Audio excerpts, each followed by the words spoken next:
ரெண்டாவது பொண்ணு அருந்ததி அம்மா. கந்தர்வக்கோட்டை சமஸ்தானத்துக்கே சிங்கக்குட்டி. ஆமா, வாழ்வீச்சிலையும் வில் வித்தையிலையும் அந்த சிங்கக்குட்டிக்கு நிகரே இல்ல. உன் கண் சிவந்து பார்த்தால் போதும், துரோகியும் கத்தி உழுந்து போகும் அம்மா. ஓவியத்தில் உன்னை பார்த்தால் அதே உன் உள்ளத்தை காட்டும் அம்மா.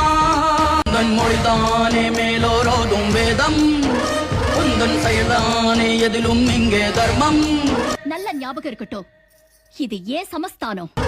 பொறுத்திருந்தால் பூமி மாதா நீயே, பங்கு நின்றால் தர்மம் காக்கும் தாயே. ஆபத்து வரும்போது கோழ மாதிரி பின்வாங்க கூடாது. அது மரணமாவே இருந்தாலும் எதிர்த்து போராடணும்.